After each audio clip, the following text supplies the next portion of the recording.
Hey guys, welcome to our channel Telugu audio stories with Maitri. నా ఛానల్ని ఎవరైనా ఫస్ట్ టైం చూస్తున్నట్టయితే తప్పకుండా లైక్ చేయండి, షేర్ చేయండి అండ్ సబ్స్క్రైబ్ చేసుకోండి ఫ్రెండ్స్. మైక్ ప్రాబ్లం వచ్చి ఇవాళ అప్డేట్ ఇవ్వలేకపోయాను. కొత్త మైక్ ఆర్డర్ పెట్టానండి. అది రాగానే రెగ్యులర్గా ఇస్తాను. అప్పుడప్పుడు ఇవ్వకపోతే ప్లీజ్ ఏమనుకోకండి. ముడిపడని వీడని బంధం పార్ట్ 54. ఇక లేట్ చేయకుండా స్టోరీలోకి వెళ్ళిపోదామా ఫ్రెండ్స్? మీ అబ్బాయి, మీ చిన్న కొడుకు కుందన్ నా చెల్లిని పెళ్ళయిందని తెలిసి కూడా తీసుకెళ్ళిపోయాడు. ఇప్పటి వరకు ఈ విషయం మా వాళ్లకు తెలియకూడదని నేను నోరు మూసుకొని ఉన్నాను. కానీ ఇప్పుడు చెప్పక తప్పడం లేదు అంది కోపంగా కావ్య. ఆ మాట విని అందరూ షాక్ అయిపోయారు. శాంతమ్మకైతే చాలా కోపం వచ్చింది. వీళ్ళ కొడుకుతో నా వెళ్ళింది సాహితి అంటూ మూతి 30 వంకర్లు తిప్పింది. నందనని ఫస్ట్ టైం చూసినప్పుడు నాకు ఎక్కడో చూసినట్టు అనిపించింది.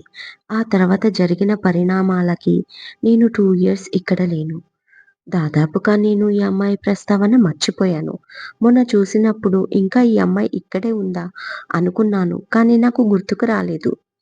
ఎప్పుడైతే షాపింగ్ మాల్‌లో సోనాలి అని పేరు చదివానో ఎందుకో డౌట్ వచ్చి ఇన్‌స్టాగ్రామ్, ఫేస్‌బుక్, ట్విట్టర్ అవన్నీ ఓపెన్ చేసి చూశాను.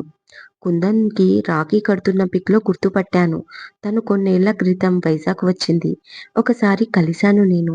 దాంతో నాకు పెద్దగా గుర్తుకు లేకుండా పోయింది. అప్పుడు హీరా ముందుకు వచ్చి కావ్య గారు ఆ ఫోటోని నాకు షేర్ చేశారు ఇన్‌స్టాగ్రామ్‌లో. అది చూడగానే నేను వెంటనే కాల్ చేశాను. కావ్య గారు అన్ని విషయాలు అడిగి మరీ తెలుసుకున్నారు. ఆ తర్వాత ఇక్కడ జరిగింది చెప్పారు. అప్పుడు తెలిసింది సాహితీ వాళ్ళ అక్క తను అని. సొనాలి కళ్యాణ్ ఇంట్లో ఉంటుందని. నాకు చాలా ఇబ్బంది అనిపించింది. అదే మాట కావ్య గారితో అన్నాను. అప్పుడు ఆవిడ నాకొక సలహా ఇచ్చారు. ఊటీ పోలీసులకు ఊటీ పోలీసులే ఈ కేస్‌ని దర్యాప్తు చేస్తున్నారు. వాళ్ళ దగ్గర సొనాలి ఫోటోని షేర్ చేయండి. వాళ్ళే మా అడ్రస్ మీకు చెప్తారు అని. దాంతో నేను ఊటీ పోలీసులకి కాంటాక్ట్ అయ్యాం. మేము ఇక్కడికొచ్చే ముందు కాల్ చేసి కుందన్ విషయం ఇక్కడ తీయకుండా సోనాలిని తీసుకెళ్లాలని రిక్వెస్ట్ చేసి మరీ చెప్పారు కావ్య గారు. ఆ మాటకు ఇప్పటి వరకు నేను కట్టుబడి ఉన్నాను. బట్ ఇప్పుడు చెప్పక తప్పలేకపోయింది. ఇప్పటికైనా అర్థం చేసుకో సొనాలి. తప్పమ్మా అన్నాడు హీరా చాలా బాధగా. ఇంట్లో దొరకని ఎఫెక్షన్ నీకు ఇక్కడ దొరుకుతుందేమో. అందుకే నువ్వలా ఫీలవుతున్నావు. ఇకపైన నిన్ను జాగ్రత్తగా చూసుకుంటాం. నమ్ము తల్లీ అంటూ చందూలాల్ ఏడుస్తూ అంటాడు. కానీ సోనాలికి ఏమీ వినబడడం లేదు. బొమ్మలా మారిపోయింది. వలసకు అన్నయ్య అవుతాడు అన్న మాట దగ్గరే తన బ్రెయిన్ ఆగిపోయింది. ఆ తర్వాత కాసేపటికి స్పృహ తప్పి పడిపోయింది సోనాలి. వెంటనే తనని ఔట్ హౌస్‌కి చేర్చి డాక్టర్‌ని పిలిచారు. అంతా చెక్ చేసి ఒక ఇంజెక్షన్ ఇచ్చి ఆమెను టెన్షన్ పెట్టకండి. మరేం పరవాలేదు. కాసేపట్లో స్పృహలోకి వస్తుంది అని చెప్పి వెళ్ళిపోతాడు. నెక్స్ట్ డే రిపోర్ట్స్ అన్నీ నార్మల్‌గా రావడంతో పోలీసులకు ఆ సర్టిఫికెట్లు సబ్మిట్ చేశాడు హీరా. కళ్యాణ్ కూడా స్టేషన్‌కి వెళ్తాడు అతనికి తోడుగా. ఆమెకి కౌన్సెలింగ్ అవసరం. చాలా స్మూత్‌గా హ్యాండిల్ చెయ్యాలి ఆమెని అని చెప్తాడు డాక్టర్. ఇక బయలుదేరే ముందైతే నందన ఇలియాస్ సోనాలి వెళ్ళొస్తున్నా వెళ్ళొస్తానని కూడా చెప్పలేదు. కనీసం ఇంటి వైపు చూడలేదు. ఏ ఆలోచన లేని మరబొమ్మలాగా కారు ఎక్కింది. ఇన్ని రోజులు తమతో ఉన్నందుకు కస్తూరి, వసుధ, అను మాత్రమే వెళ్ళి బాయ్ చెప్పారు. అందరి దగ్గర సెలవు తీసుకొని బయలుదేరారు సొనాలి ఫ్యామిలీ. కుందన్ సాహితికి డివోర్స్ నోటీస్ పంపిస్తాడు. ఆ విషయం తెలుసుకున్న నారాయణ కుందన్‌కి ఫోన్ చేసి గొడవ పడతాడు. హ్యాపీగా సంసారం చేసుకుంటున్న నా కూతుర్నే లేపుకెళ్ళి తనని మళ్ళీ పెళ్లి చేసుకొని ఇప్పుడు డైవర్స్ ఇస్తానని బెదిరిస్తున్నావా అంటూ ఫోన్‌లో అరుస్తాడు. నేనేం లేవదీసుకెళ్ళలేదు. నువ్వు చేసిన బలవంతపు పెళ్ళికి తను చావలేక బతుకుతున్నానని, నేను లేకపోతే బతకనని, చచ్చిపోతానని బెదిరించింది. అప్పటికి చెప్పాను నేను. తనకి పెళ్లి జరగనప్పుడు వేరు. ఇప్పుడు పెళ్లి జరిగింది. ఈ సిట్యుయేషన్ వేరు అని. నీకు కొడుకు కుటుంబం ఉందని. కానీ వినలేదు. నా ప్రేమను అనుమానించింది. నేను తనని వాడుకొని వదిలేశానని నన్ను నిందించింది. నన్ను ప్రేమించి నా కోసం ఎంత బాధపడుతుంది కదా! పైగా చచ్చిపోతానని బెదిరిస్తుంది. నా దగ్గర ఉంటే క్షేమంగా కాకున్నా కనీసం బతికి ఉంటుందని తీసుకెళ్ళాను. అందులో నా తప్పు మాత్రమే కాదు, నీ కూతురి తప్పు కూడా ఉంది అంటూ గట్టిగా వాదిస్తాడు కుందన్. అయితే అంత ప్రేమించి, అంత తన గురించి ఆలోచించి ధైర్యంగా తీసుకెళ్ళిన వాడివి ఇప్పుడెందుకు నట్టేట్టా ముంచుతున్నావు అని అడిగాడు నారాయణ. నేనలా ప్రవర్తించడానికి కారణం కూడా మీ కూతురే. తనేం శుద్ధపూస కాదు. చిన్నపిల్ల అంతకంటే కాదు. తను నాతో ఉండనంటోంది. నేను కావాలనుకున్నప్పుడు నా ఇంట్లో ఉండాలి కదా! నన్నే రమ్మంటుంది.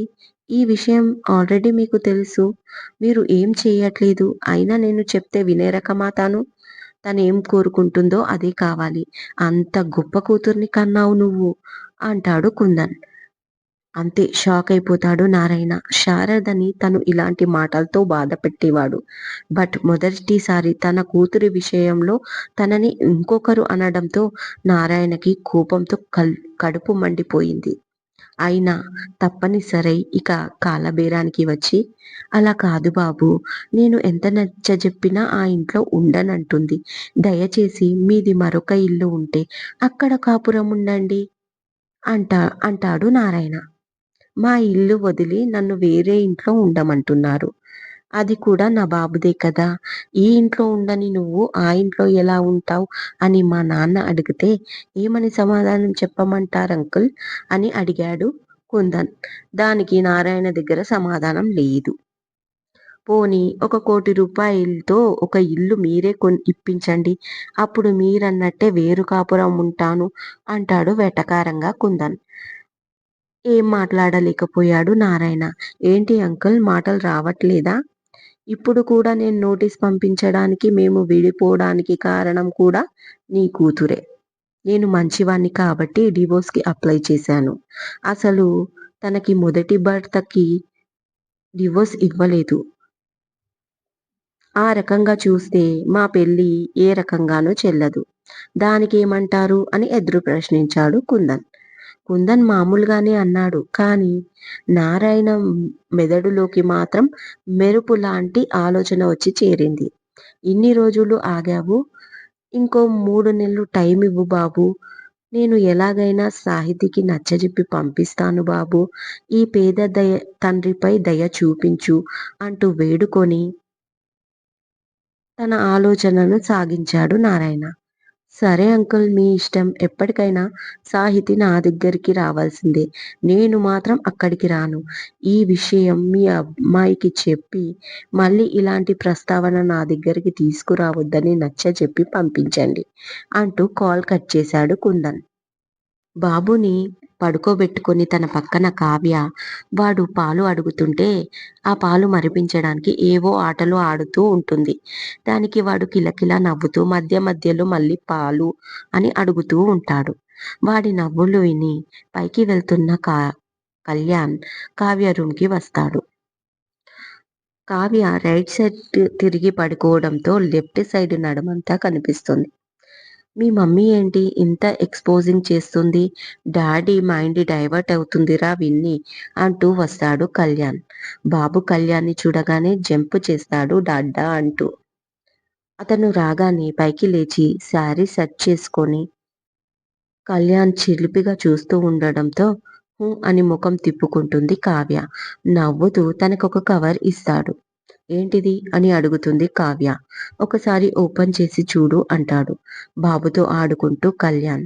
అది ఓపెన్ చేసి చూసిన కావ్యకి పెద్ద షాకే తగులుతుంది. అది లాయర్ నోటీస్. విడాకులు ఇవ్వకుండా ఇంకో పెళ్లి చేసుకున్నందుకు. కొంచెం అర్థమై కానట్టుగా ఉంది. సాహితి పంపించిందా ఇది అని అడిగింది కావ్య. అదే క్లారిటీ లేదు. సాహితి పెళ్లి చేసుకొని భర్తతో హ్యాపీగా ఉంటే నాకెందుకు నోటీస్ పంపిస్తుంది? నా నుంచి డబ్బే కావాలనుకుంటే తను ఫస్టే అడిగేది కదా! ఇదంతా మీ నాన్న ప్లానేమో అనిపిస్తుంది అన్నాడు కళ్యాణ్. ఛీ! నాన్నకి ఎప్పటికీ బుద్ధి రాదు అని తిట్టుకుంది కావ్య. నువ్వేం టెన్షన్ అవ్వకు. జస్ట్ నీకు తెలియాలని చెప్తున్నాను అన్నాడు కళ్యాణ్. మరిప్పుడు ఏం చేస్తారు మీరు? అడుగుతుంది కావ్య.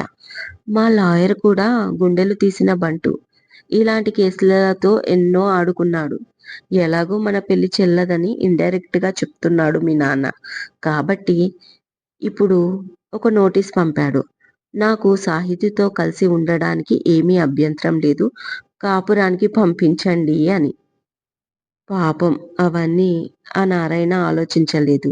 నీలాగే కోడి బ్రెయిన్ కదా అని ఇరిటేట్ చేశాడు కళ్యాణ్. చిచి, కాపురానికి పంపించాలంట. మీకసలు సిగ్గు లేకుండా పోయింది. నేను సరిపోవడం లేదా మీకు? అని తన ఫ్లోర్‌లో తిట్టుకుపోతుంది కావ్య. హలో! హలో! తమరు ఎక్కడ నాతో కాపురం చేస్తున్నారు? కలలోనా? అసలే చాలా గ్యాప్ వచ్చింది. అందుకే ఇలా ట్రై చేస్తున్నా. ఫస్ట్ ఆఫ్ ఆల్ నేను నీపై కేసెయ్యాలి అన్నాడు కళ్యాణ్. నాపైన కేసేంటి? కోపంగా అడుగుతుంది కావ్య బాబుని చేతిలోకి తీసుకుంటూ. నాతో కాపురం చేయకుండా దూరంగా ఉంటున్నావు కదా! కోర్టు ఒక ఆర్డర్ పాస్ చేయాలి. ఒక 4 రోజులు నా బెడ్‌రూమ్ నుంచి నీ కాలు బయట పెట్టకూడదని. ఆహా! అప్పుడు ఉంటుంది స్వర్గమే. అబ్బా! ఊహించుకోడానికి ఎంత బావుంది. నిజమైతే ఇంకెంత బావుంటుందో అంటూ టీజ్ చేస్తాడు కళ్యాణ్. అబ్బచ్చా! మన పెళ్లి చెల్లదు కదా! మనం భార్యాభర్తలు కాదు. మరి నాతో కాపురం ఎలా చేస్తారు? తిరిగి ప్రశ్నించింది కావ్య. పిచ్చి కావ్య, కాపురం చేయడానికి పెళ్లి పెళ్ళామే కానవసరం లేదు అంటాడు సూటిగా చూస్తూ. కోపంగా చూస్తుంది కావ్య అంతలోని. అంటే వీడు నా వారసుడు అనుకున్నాను. కాదా? వీడు అక్రమ సంతానమా? అంటాడు బాబుని చూపిస్తూ చాలా సీరియస్‌గా కళ్యాణ్. అంతే. కావ్యకి ఇంకా కోపం వచ్చి కళ్యాణ్ షోల్డర్‌పై కొడుతూనే ఉంది. నన్ను అంత మాట అంటావా అని. దాంతో కళ్యాణ్ గట్టిగా నవ్వుతాడు. బాబు భయపడి ఏడుస్తాడు. వాళ్ళు అలా రియాక్ట్ అయ్యేసరికి అయోమయంగా అలాగే కావ్య కళ్ళల్లో నీళ్లు కూడా చేరుతాయి. అది చూసి సారీ సారీ బంగారం.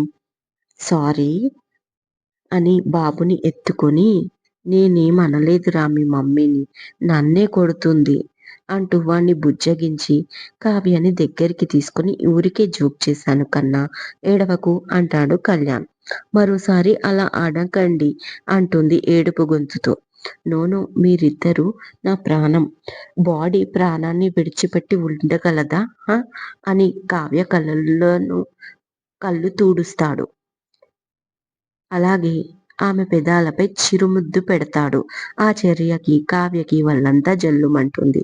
అది చూడగానే బాబు మమ్మ యాయ్ అంటాడు. ఏమంటున్నాడు? అడుగుతాడు కళ్యాణ్. మమ్మీ నాది అంటున్నాడు అంటుంది నేల చూపులు చూస్తూ కావ్య. వాడిని దగ్గరికి తీసుకొని రేయ్!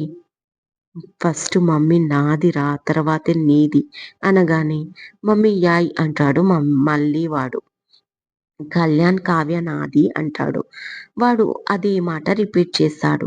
మీరు ఎన్నిసార్లు అన్నా వాడితో గెలవలేరు. వెళ్ళండి ఇక్కడి నుంచి అంటుంది కావ్య. వాడితో ఏంటి?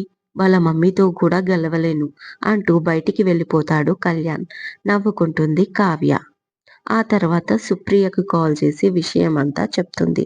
చూడు నాన్న డబ్బు కోసం ఎలా చేస్తున్నాడో అంటుంది. ఆయన గురించి తెలిసిందే కదా కావ్య.